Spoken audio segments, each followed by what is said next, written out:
राजीनामा द्या, राजीनामा द्या. पंतप्रधान मोदी राजीनामा द्या. राजीनामा द्या, राजीनामा द्या. पंतप्रधान मोदी राजीनामा द्या. या सरकारचं करायचं काय? खाली डोकं वर पाय.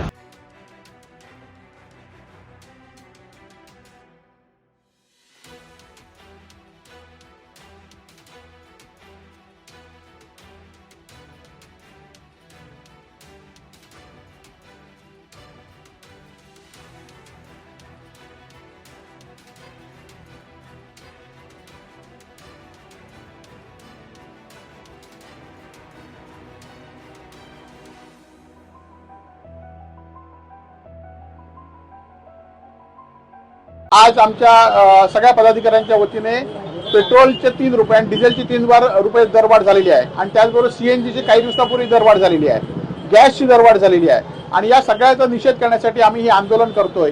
परंतु येणाऱ्या दिवसात आज सर्वसामान्य लोकांनी सुद्धा आज सामान्य लोकांचं कंबरडं मोडलंय. आज मोदी सरकारने विरोधक सुद्धा शिल्लक ठेवलेले आहेत आवाज उठवण्यासाठी आणि जर आपण हे केलं नाही तर मोदी सरकार 15 ते 20 रुपये डिझेल आणि पेट्रोल दरवाढ करणार आहे आणि त्यांना इशारा देण्यासाठी हेच आम्ही आंदोलन केलेलं आहे. आणि आज आपण बघितलं एकीकडे मोदी सांगतायत लोकांना चालत फिरा म्हणून आणि आपण परदेशात फिरतायत.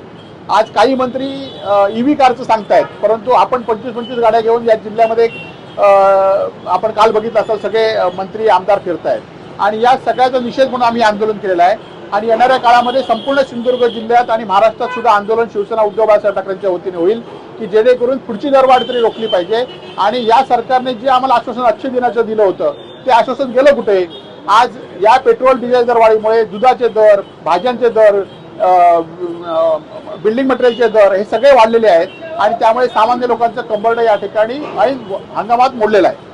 राजू शेट्टी यांचा मोर्चा निघतोय मुंबईमध्ये आंबा काजूच्या नुकसानी संदर्भात, मात्र या संदर्भात पालकमंत्री केले. आपण बघितलं आपण त्यात ईव्ही कारचे एकाच मंत्र्याकडे 2 मंत्र्याकडे एकाच नंबरच्या ईव्ही कार होत्या आणि आज कालच या जिल्ह्यामध्ये आमदार, खासदार आणि पालकमंत्री होते 25-25 गाड्या घेऊन फिरत होते आणि त्यामुळे मोदींच्या ह्याला कसं आठवलं. आणि आपण आशिष शेलारने बघितलं असेल त्याची खिल्ली उडवली आहे, त्यामुळे लोक खिल्ली उडवत आहेत, आपण परदेशात जात आहेत आणि लोक रस्त्यावर आता लोकांचा उद्रेक कधीतरी या भविष्यात या ठिकाणी होईल. नाही आज आपण बघितलं असेल की इथले जिल्हाधिकारी, इथले पालकमंत्री सातत्याने सांगतायत की जिल्ह्यामध्ये पेट्रोलचा तुटवडा नाही, परंतु एकही पंपावर असं नाही की पेट्रोल आहे उपलब्ध.